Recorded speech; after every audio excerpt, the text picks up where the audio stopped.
Hello everyone, welcome to another current affairs analysis video from CSAP IAS Academy. I am Nishan Nirlav Kashyap and today is 20th August and let us look at the current affairs of today.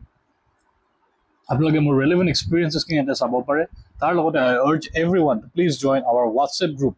and our Telegram channel as well য'ত আমি regularly polls up to date কৰোঁ আপোনালোকৰ preparation কাৰণে. Moving on with the first current affairs of today is that the Japanese foreign minister has arrived in India for a 2+2 meeting. It a 2+2 meeting কি হয় আমাৰ Japanese foreign minister Kamikawa Yoko has recently arrived in Delhi. ঠিক আছে কিন্তু কি হয় basically 2+2 minister হয় এজন আমাৰ ইণ্ডিয়াৰ থাকে ডিফেন্স মিনিষ্টাৰ এণ্ড ইণ্ডিয়াৰ ফৰেন মিনিষ্টাৰ এণ্ড যোনখন কাণ্ট্ৰিৰ লগত আমি এইটো হোষ্ট কৰোঁ তেখেতৰ ডিফেন্স মিনিষ্টাৰ আহে এণ্ড ফৰেন মিনিষ্টাৰ আহে তো এইটোক আমি কওঁ 2+2 মিটিং বেচিকেলি আমি কি বস্তু ডিছকাছ কৰোঁ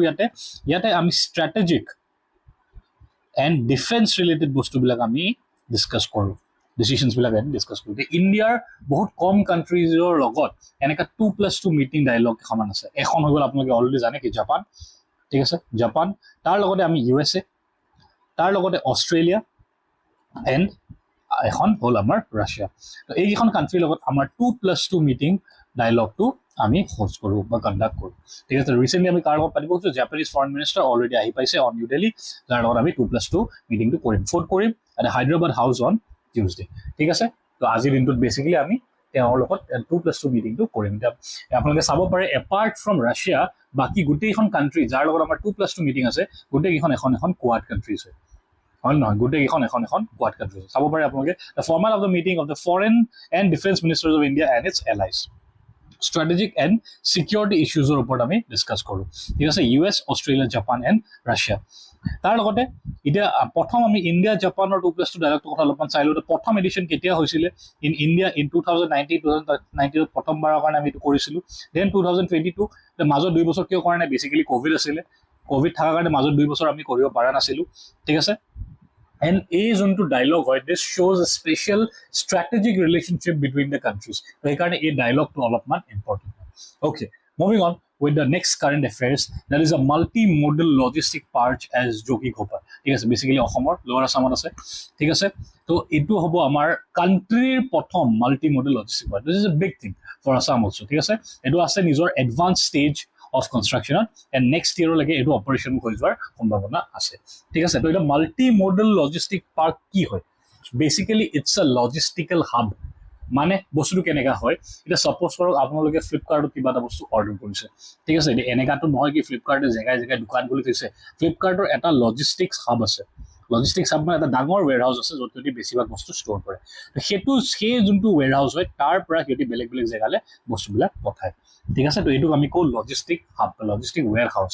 এইটো মাল্টি মডেল লজিষ্টিক পাৰ্ক মানে কি এটা বহুত ডাঙৰ এৰিয়া য'ত আমি বহুত ধৰণৰ বহুত গেটৱেজলৈকে আমি বস্তু ষ্ট'ৰ কৰি ৰাখোঁ ঠিক আছে তো এইটোকে কওঁ আমি মাল্টি মডেল লজিষ্টিক পাৰ্ক বুলি চাব পাৰে the government of India plans to establish 35 multimodal logistic parks across the country 35 খন multimodal logistic park মানে 35 টা region across the country ৰাখাৰ কাৰণে এইটো প্লানটো বনাইছে এইমটো কি to serve as a regional cargo aggregation and a distribution hub মানে এটা আপোনালোকে জানে কি অসমখন gateway to the north east বুলি কোৱা যায় ঠিক আছে তো অসমখনত যদি এটা মাল্টি মডেল হাব থাকে লজিষ্টিক্স হাব থাকে নৰ্থ ইষ্টৰ গোটেইখন ষ্টেটছলৈকে আমি এগ্ৰিগেশ্যন বা ডিষ্ট্ৰিবিউশ্যন হাব হিচাপে ফাংচন কৰিব পাৰিম providing multi modal connectivity for industrial agricultural and consumer hubs তাৰ লগতে export import gateway like sea ports ঠিক আছে তো ইয়াতে আমি এক্সপৰ্ট কৰিব পাৰোঁ আমাৰ যদি যোনটো কানেক্টিভিটি যদি আমি বিল্ড কৰি লওঁ ইণ্ডিয়াৰ পৰা যদি আমি কানেক্টিভিটি বিল্ড কৰি লওঁ সাউথ ইষ্ট এছিয়ান কাণ্ট্ৰিজৰ লগতো আমি ইভেঞ্চুৱেলি ট্ৰেড কৰিব পাৰিম ঠিক আছে তো তাৰ কাৰণে এটা গেটৱে হিচাপেও এইটোৱে কাম আহিব পাৰিব এণ্ড অলছো নেইবাৰিং কাণ্ট্ৰিজ যেনেকৈ বাংলাদেশটো বাৰু এতিয়া আনৰেষ্ট হৈ আছে এইটো বাৰু ঠিক আছে শান্ত হ'ব ভূটান হৈ গ'ল নেপাল হৈ গ'ল সিহঁতৰ লগত ট্ৰেড কৰোঁতে এক্সপৰ্ট ইম্পৰ্ট কৰোঁতেও আমাৰ বহুতখিনি সুবিধা হ'ব এই মাল্টি মডেল লজিষ্টিক্স পাৰ্কবিলাকৰ পৰা okay moving on with the next current affairs that is the gross environment product index ঠিক আছে গ্ৰছ এনভাইৰনমেণ্ট প্ৰডাক্ট ইণ্ডেক্স কি হয় Uttarakhand becomes the first Indian state to launch a gross environment product index. এইটো কি হয় basically আপোনালোকে GDP কথাটো সবে শুনিছে চাগে গ্ৰছ ডমেষ্টিক প্ৰডাক্ট জিডিপি কথা আপোনালোকে সবে শুনিছে কি আমাৰ কাণ্ট্ৰিখনৰ টোটেল ডমেষ্টিক প্ৰডাকশ্যন কিমান হ'ল তাৰ এটা মেট্ৰিক হয় এইটো তো গ্ৰছ এনভাইৰনমেণ্ট প্ৰডাক্ট ইণ্ডেক্সটো এটা এনেকা এটা সিমিলাৰ মেট্ৰিক হয় যোনটো এইটো দেখায় কি হিউমেন এক্টিভিটিছৰ কাৰণে কিমানখিনি এনভাইৰনমেণ্টেলি বেনিফিচিয়েল প্ৰজেক্টছ এপ্ৰুভ হ'ল বা ইমপ্লিমেণ্ট হ'ল that determines the gross environment product index ঠিক আছে এতিয়া উত্তৰাখণ্ডে ইণ্ডিয়াৰ ফাৰ্ষ্ট ষ্টেট এনেকা হ'ল যোনে এই গ্ৰছ এনভাইৰনমেণ্ট প্ৰডাক্ট ইণ্ডেক্সটো লঞ্চ কৰিছে and also' the first in the world to go beyond ecosystem services and ecosystem growth অকল আমি সার্ভিসেছত ফোকাস কৰি থকা নাই অকল গ্ৰোথত ফোকাস কৰি থকা নাই আমি এটা মেট্ৰিক এনেকা লঞ্চ কৰিছো যোনটো আমি মেজাৰ কৰিব পাৰিম কি কিমানখিনি ডেভেলপমেন্ট হৈছে হিউম্যান ইন্টাৰভেনশনৰ পৰা ঠিক আছে কিমানখিনি ইকোলজিক্যাল ডেভেলপমেন্ট আমি কৰিব পাৰিছো থ্ৰু হিউম্যান ইন্টাৰভেনশন আপোনালোকে চাব পাৰে design exclusively to evaluate ecological development caused by human interventions তো ইয়াৰ এটা মেট্ৰিক মানে বেসিক্যালি এটা ক্যালকুলেশন এটুকে আমি কো গ্ৰছ এনভাইৰনমেন্ট প্ৰডাক্ট ইণ্ডেক্স এই বস্তুটো আপোনালোকে অলপমান ষ্টাৰ মাৰ্ক দি ল'ব ঠিক আছে এইটো অলপমান ইম্পৰ্টেণ্ট হয় because it's a new concept হয় না নতুন কনচেপ্টৰ ওপৰত কুৱেশ্যন পটককে সোধা যায় তো ইয়াৰ ওপৰত আপোনালোকে অলপমান শৰ্ট নোটছো প্ৰিপেয়াৰ কৰি ল'ব পাৰে ঠিক আছে it will be decided by the state of 4 primary environmental components চাৰিটা এনভাইৰনমেণ্টেল কম্পনেণ্টছৰ ওপৰত বেচিছ হ'ব এইটো the amount of organic soil present amount of organic matter হয় সৰি এইটো its amount of organic matter present in the soil, the quantity of trees planted annually, the quality of air and water. ঠিক আছে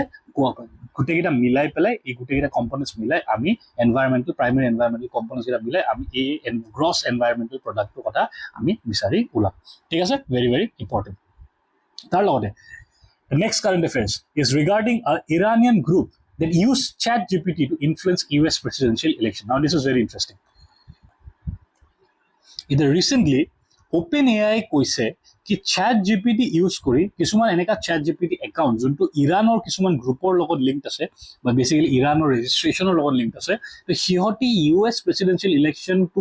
manipulate কৰিবৰ কাৰণে বা influence কৰিবৰ কাৰণে কিছুমান স্পেচিফিক পোষ্ট কৰিছে ঠিক আছে নাও ইয়াতে আমি এই AI যোনবিলাক নেগেটিভ এসপেক্ট আছে আৰ্টিফিচিয়েল ইন্টেলিজেন্সৰ যোনবিলাক নেগেটিভ এসপেক্ট আছে তাৰ ওপৰত অলপমান কথা পাতি আছো ঠিক আছে বেসিক্যালি কি হয় অলপ চাওঁ এই যোনটো মিশনটো হয়তো আমি কি কৈছো ষ্টৰ্ম 2035 এটো হল নামটো ঠিক আছে এই গোটেই হেৰিটোৰ নামটো হল ষ্টৰ্ম 2035 মানে কি Iranian influence operation that used websites posing a new news outlets to manipulate US voters on issues like LGBTQ rights and Israel-Hamas conflict ঠিক আছে এটো কি হয় সাপোজ কৰক আপোনালোক আজিকালি বেছিভাগ মানুহে নিজৰ ইনফৰমেশন সোশ্যাল মিডিয়াৰ থ্ৰু দি লয় হয় নে নহয় আজিকালি যদি আপোনালোকে খুদে কাবা কি আপুনি ইনফৰমেশনটো ক'ত পালে বা এই নিউজটো ক'ত শুনিলে সবাই ক'ব কি আমি সোশ্যাল মিডিয়াৰ থ্ৰু দি শুনিলো ঠিক আছে এতিয়া এই সোশ্যাল মিডিয়াৰ ইনফৰমেশন কোনে আনে সাপোজ কৰক মই এটা এনেকা এটা অৰ্গানাইজেশ্যন এটা চলাব এনেকা এটা গ্ৰুপ চলাব মই এতিয়া ChatGPT ইউজ কৰি পেলাই মাল্টিপল এনেকা নিউজ স্প্ৰেড কৰি দিব পাৰো লাইক লাখ যোনক আমি বট একাউণ্টছ বুলি কওঁ বট একাউণ্ট বিলাক দি পেলাই মাল্টিপল যদি এটা মিছা নিউজ মই 1000টা বা 2000টা বা 2000 বাদ দিয়ক 1 লাখটা 2 লাখটা একাউণ্টে দি পেলাই পোষ্ট কৰি দিও সবাই ভাবিব কি হা 2 লাখটা একাউণ্টে বস্তুটো পোষ্ট কৰিছে মানে বস্তুটো সঁচা হ'ব কিন্তু নিউজটো মিছা হয় হয়নে নহয় তো যেতিয়া কোনবা এটা সোশ্যাল মিডিয়া ইউজাৰে এই বস্তুটো কনজিউম কৰিব এই ডেটাখিনি কনজিউম কৰিব সিহঁতিটো গম নাপাব ন কি এইটো সঁচা হয় নে মিছা হয় বিকজ সিহঁতিটো ফ্যাক্ট চেক কৰা নাই সিহঁতিটো ভেৰিফাই কৰা নাই আপোনালোকে মোক কওক আপোনালোকে যেতিয়া সোশ্যাল মিডিয়া বা কিবা এটা নিউজ পঢ়ে বা শুনে কিমানে আজিলৈকে বেলেগকে গৈ পেলাই ডাবল ভেৰিফাই কৰি পাইছে হাৰ্ডলি কোনবাই কৰে হয়নে নহয় তো সেইবিলাক দি পেলাই আমি এখন কাণ্ট্ৰিৰ ইউজাৰ্ছখিনিক মেনিপুলেট কৰিব পাৰোঁ মানুহখিনিক মেনিপুলেট কৰিব পাৰোঁ and this is a very big risk and specifically artificial intelligence অহাৰ পিছত এই মানুহখিনিক যেনেকৈ মেনিপুলেট কৰিব পাৰি তাৰ ৰিস্কটো বহুত বেছি বাঢ়ি গৈছে ঠিক আছে আমি নতুন ছ'চিয়েল মিডিয়া পষ্ট বনাব পাৰোঁ ChatGPT ইউজ কৰি পেলাই পষ্টিং কৰিব পাৰোঁ বট একাউণ্ট ইউজ কৰি পেলাই যিমান পাৰোঁ সেইটো স্প্ৰেড কৰিব পাৰোঁ শ্বেয়াৰ কৰিব পাৰোঁ যেতিয়া আমি এইবিলাক কৰোঁ মানুহে ভাবে কি এটা মিছা ইনফৰমেশ্যন এটা সঁচা ইনফৰমেশ্যন ঠিক আছে হয়নে নহয় তো এই বস্তুবিলাক AI থাকাৰ কাৰণে আৰু ইজি হৈ গৈছে কৰিবৰ কাৰণে and this is a big risk for us ঠিক আছে আপোনালোকে চাব পাৰে কি use of AI operatives use ChatGPT to create articles, social media posts mimicking American language targeting the US presidential election. তো এইটো এনেকা নহয় কি এইটো প্ৰথমবাৰৰ কাৰণে হৈছে আগতেও এনেকা বহুতখিনি ইভেন্টছ আমি দেখা পাইছো এইটোৰ নামটো আমি দিছো ষ্টৰ্ম 2035 কিন্তু মই যদি আপোনাক কওঁ আগতেও ৰাছিয়া এই কামটো বহুতবাৰ কৰিছে Russian group the bed grammar use Telegram to target Ukraine, Moldova and Baltic states and the US. Aru doppelganger আৰু এটা গ্ৰুপ আছে যোনটো ফ্ৰম ৰাছিয়া, জেনো ফ্ৰম ইজৰাইলো কৰে এইবিলাক কাম, স্পেমোফ্লজ ফ্ৰম চাইনা, চবে মিলি পেলাই এইবিলাক বস্তু এইবিলাক এনেকা গ্ৰুপছ হয় যোনবিলাকে এই চাট জিপিটি বা চাট জিপিটি জাষ্ট নতুনকে আহিছে, বাট AI ইউজ কৰি ইয়াৰ বেলেগ বেলেগ টুলছ বহুত আছে, AI ইউজ কৰি পেলাই এনেকা ফেক নিউজ ইউজ কৰি পেলাই এখন কাণ্ট্ৰি গোটেই মানুহখিনিক মেনিপুলেট কৰিব ট্ৰাই কৰিব পাৰে। এইবিলাক চব চাইবাৰ এটেকৰ আণ্ডাৰত আহে, ঠিক আছে। তো it is a big risk যোনটো আমি কিবাকে চল্ভ কৰিবৰ কাৰণে ট্ৰাই কৰিব লাগিব। Okay, moving on to the next current affairs is regarding the Assam panchayat elections preparation. Now, অসমত আপোনালোকে সবে জানে কি panchayat elections হ'ব গৈ আছে most probably from November. So the Assam State Election Commission has initiated the preparations for the upcoming panchayat elections. ঠিক আছে, ইয়াৰ ওপৰত আপোনালোকে অলপমান জানি ল'ব লাগে ইলেক্টৰেল ৰুলছ বিলাক প্ৰিপেয়াৰ কৰা হ'ব কোনটোৰ আণ্ডাৰত, আছাম পঞ্চায়ত কনষ্টিটিউশ্যন ৰুলছ 1995ৰ আণ্ডাৰত এইটো প্ৰিপেয়াৰ কৰা হ'ব। অ'কে, legal ইয়াতে অলপমান বস্তু চাব পাৰে, delimitation panchayati constitutions are demarcated and redemarcated based on the population geographical considerations, এইবিলাক এতিয়া প্ৰিপেয়াৰ কৰা হ'ব। তো এইখিনি আপোনালোকে সৰু হ'লেও অলপমান এবাৰ চাই ল'লে হ'ল, নট আ বিগ নিউজ, ইয়াৰ পৰা ইমান এটা কুৱেশ্যন অহাৰ চান্স অলপ কম, আপোনালোকে অলপ ইয়াৰ পৰা চাই ল'ব লাগিব। Okay, moving on to the next current affairs that is regarding lateral entry into the civil services. Now, এইটো কি হয়, recently চেণ্টাৰে UPSC ডাইৰেক্ট কৰিছে to cancel ads for lateral entry in bureaucracy. এইটো হয় কি, প্ৰথম কথা এফালৰ পৰা চাই লওঁ। লেটাৰেল এন্ট্ৰি মানে কি, প্ৰথম সেইটো বুজিলো। লেটাৰেল এন্ট্ৰি মানে কি, lateral entry into the civil services মানে কি হয়, বেচিকেলি যদি আপোনালোকে UPSCত চিট ল'ব লাগে, মানে এটা IAS হওক বা IFS হওক বা IRS হওক বা IPS হওক, ত' এইবিলাক পষ্ট যদি আপোনালোকে যাব লাগে, আপোনালোকে UPSC কণ্ডাক্ট কৰা এক্সামটোত বহিব লাগিব। চিভিল চাৰ্ভিচেছ এক্সামিনেশ্যনত UPSC CSE বুলি যাক আমি কওঁ, তাতে আপোনালোকে বহিব লাগিব। তাতে যদি আপোনালোকে পাছ হয়, 3টা ষ্টেজ আছে প্ৰিলিমছ, আপোনালোকে যদি পাছ হয় তেনে আপোনালোকে এটা অফিচাৰ বহিব, ঠিক আছে। কিন্তু ইয়াৰ বাহিৰেও UPSC সোমোৱাৰ এটা ৰাস্তা আছে, ৰাস্তাটো কি, lateral entry to civil services. এতিয়া লেটাৰেল এন্ট্ৰি মানে কি, আপোনালোকে এক্সামটো নিদিয়াকে, চিভিল চাৰ্ভিচেছ এক্সামটো নিদিয়াকে ডাইৰেক্টলি আপোনালোকক ৰিক্ৰুট কৰিব into a civil services post. এইটো কিয় কৰে, কেনেকে কৰে, ঠিক আছে। বেচিকেলি এইটো কৰা যায় to get people from specific fields,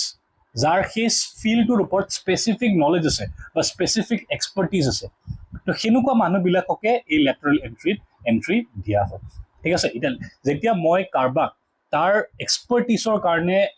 appointment দি আছোঁ, তেতিয়া তাতে একো ৰিজাৰ্ভেশ্যনৰ কথা নাহে, হয় নহয়। এতিয়া নৰ্মেলি UPSC এক্সামিনেশ্যন ৰিজাৰ্ভেশ্যন আছে, OBCৰ কাৰণে আছে, STৰ কাৰণে আছে, STৰ কাৰণে আছে, হয় নহয়। তো যেতিয়া মই নৰ্মেলি এক্সামিনেশ্যন দিওঁতে ৰিজাৰ্ভেশ্যন থাকে, কিন্তু যদি মই কাৰোবাক লেটাৰেল এন্ট্ৰি দি আছোঁ, এটাতো চিটছ বহুত কম থাকে লেটাৰেল এন্ট্ৰি, হয় নহয়, বহুত কম, যেতিয়া লগা হয় তেতিয়াহে আমি লওঁ, হয় নহয়। দেট অলছ' স্পেচিফিক মানুহ যাৰ এক্সপাৰ্টিজ আছে সেই ফিল্ডটোত, সেই স্পেচিফিক ফিল্ডটোত, হয় নহয়। তো যেতিয়া সেনেকা মানুহক আমি ৰিক্ৰুট কৰোঁ, তাতে ৰিজাৰ্ভেশ্যনৰ কথা একেবাৰে নাহে। তো সেইটো কাৰণে এটা বেকলাছ হৈছে ৰিচেণ্টলি, কি তাতেও মানুহে কৈছে কি তাতেও ৰিজাৰ্ভেশ্যন থাকিব লাগে, which I find it it has no sense, but anyways, তো সেইটো বস্তুৰ কাৰণে এটা ৰিচেণ্ট কনফ্লিক্ট এটা চলিছে, তো সেইকাৰণে এই লেটাৰেল এন্ট্ৰি ইনটু চিভিল চাৰ্ভিচেছৰ বস্তুটো নিউজত আছে। তো আপোনালোকে ইয়াৰ ওপৰত চাব পাৰে লেটাৰেল এন্ট্ৰি অভাৰভিউ স্কিমটো কি হয়, এপইণ্টছ professionals from outside the government to mid-level and senior positions, aims to bring domain-specific expertise, মানে যোনটো বস্তু লাগিব তাৰ স্পেচিফিক এক্সপাৰ্টিজ আনিবৰ কাৰণে ট্ৰাই কৰিম আমি, ঠিক আছে। তো এইটো UPSCৰ এটা পেটাৰ্ণ আছে, তো ইয়াৰ ওপৰত আপোনালোকে আজি জানি থ'ব লাগে, অলপমান চাই থ'ব লাগে, very important. Okay, moving on to some prelims facts, তাতে কেইটামান প্ৰিলিমছ ফেক্টছ পটাপট চাই লওঁ আমি। এটা হয় দ্য ছুপাৰ ব্লু মুন, যোনটো যোৱাকালি আমাৰ হৈছিলে, that appeared on August 19, 2024. The supermoon happens when the full moon is at the closest point to the earth in its orbit. ঠিক আছে, it's also referred to as the blue moon. এটা বেচিফিকেলি এটা ফেনমেনা, এটা natural ফেনমেনাই হয়, যোনটো যোৱাকালি আমাৰ হৈছিলে ছুপাৰ ব্লু মুন। কেতিয়া হয়, যেতিয়া full moon is at the closest point to the earth in its orbit. কালি পূৰ্ণিমা আছিলে, কালি ৰাখিও আছিলে, ৰক্ষাবন্ধনো আছিলে আমাৰ, হয় নহয়। তো যেতিয়া এইটো বস্তু হয়, পূৰ্ণিমা যেতিয়া ফুল মুন থাকে এণ্ড সেইটো আমাৰ আৰ্থৰ ক্লজেষ্ট পইণ্টত থাকে, তেতিয়া আমি ছুপাৰ ব্লু মুন দেখা পাওঁ। তাৰ লগতে Guam island recently in the news, কিয়, বিকজ INS শিৱালিকখনে ৰিচেণ্টলি গুৱাম আইলেণ্ডত আহি পেলাই তাতে ইভেঞ্চুৱেলি এংকাৰ কৰিছে after the successful conduction of the multinational maritime exercise, that is RIMPAC, ঠিক আছে। ৰিম্পেক্ট 2024, আপোনালোকে মোক কওক কোনকেইখন কাণ্ট্ৰিজৰ মাজত কোনখন কাণ্ট্ৰিছে এইবাৰ পাৰ্টিচিপেট কৰিছিল ইন দ্য ৰিম্পেক্ট 2024। তাতে পাৰ্টিচিপেট কৰি INS শিৱালিকে ৰিচেণ্টলি গুৱাম আইলেণ্ডখনত আহি পেলাই এটা টাৰ্ণ এৰাউণ্ড লৈছে, তাতে অলপদেৰি কাৰণে হল্ড কৰিছিল, ঠিক আছে। বেচিকেলি USA টেৰিটৰী আণ্ডাৰত আহে গুৱাম আইলেণ্ডখন। অ'কে, তো আজিৰ যোনটো আনচাৰ ৰাইটিং কুৱেশ্যন, সেইটো আমি পঞ্চায়তী ৰাজ ইনষ্টিটিউশ্যনৰ ওপৰত আপোনালোকক দিছোঁ, আপোনালোকে ইয়াৰ ওপৰত আনচাৰ ৰাইটিং প্ৰেক্টিছ কৰিব পাৰে। এই প্ৰেক্টিছবিলাক আপোনালোকে কৰাটো বহুত ইম্পৰ্টেণ্ট হয় তাৰ লগতে আজিৰ যোনটো প্ৰিলিমছ কুৱেশ্যন হয় সেইটো আপোনালোকক ইয়াতে দিছোঁ which country recently became the 80 member state to the United Nations command in South Korea আপোনালোকে আনসাৰটো কমেণ্টত দিয়ক যাৰ আনসাৰটো কাৰেক্ট হয় মই সেইটো এটা লাইক কৰি দিম ওকে তাৰ লগতে আপোনালোকে আমাৰ মান্থলি মেগাজিনছখিনি আপডেট কৰি দিয়া গৈছে আপোনালোকে ডাউনলোড কৰিব পাৰে ফ্ৰম দ্য CSAP ৱেবছাইটছ অলসো আমাৰ যোনটো ব্ৰহ্মাস্ত্ৰ বেটছ হয় সেইটো চলি আছে তাতে চিটছ বহুত লিমিটেড আছে for the one to one mentorship personalized mentorship আপোনালোকে পাব এটা ডেইলি গাইডেন্স পাব এক বছৰৰ এটা প্ল্যান পাব এটা ৰুটিন পাব এক বছৰলৈ কেনেকৈ আপোনালোকে পঢ়িব লাগে সব গাইডেন্স আমি এটা এক্সেল শ্বীটৰ থ্ৰু দি আপোনালোকক দিম তো আপোনালোকে তলত দিয়া নাম্বাৰছখিনি কণ্টেক্ট কৰিব পাৰে ফৰ এণ্ট্ৰি ইনটু দ্য ব্ৰহ্মাস্ত্ৰ ঠিক আছে জলদি জলদি চিটছখিনি বুক কৰি লওক চিটছ বহুত লিমিটেড আছে এই প্ৰথম বেটছটোৰ কাৰণে অ'কে তাৰ লগতে আমাৰ যোনখন seminar upcoming seminar with Shri Anil Swarup sir who is a former coal and education secretary of India retired IAS officer হয় তো তেওঁৰ লগত আমাৰ যোনখন সেমিনাৰ হয় এখন 8 ছেপ্টেম্বৰত আহিব গৈ আছে আপোনালোকে এই QR কোডটো স্কেন কৰি পেলাই আপোনালোকে তাতে ৰেজিষ্টাৰ কৰিব পাৰে অলৰেডি চিটছ বহুত ভৰ্তি হৈ গৈছে আপোনালোকে জলদি কৰক এণ্ড চিটছটো আপোনালোকৰ নিজৰ চিটটো বুক কৰক ঠিক আছে কমপ্লিটলি ফ্ৰী হয় আপোনালোকে আহি পেলাই জাষ্ট এই স্কেনাৰটো স্কেন কৰি পেলাই আপোনালোকে নিজৰ চিটটো ৰেজিষ্টাৰ কৰিব পাৰে okay this was it from every today thank you everyone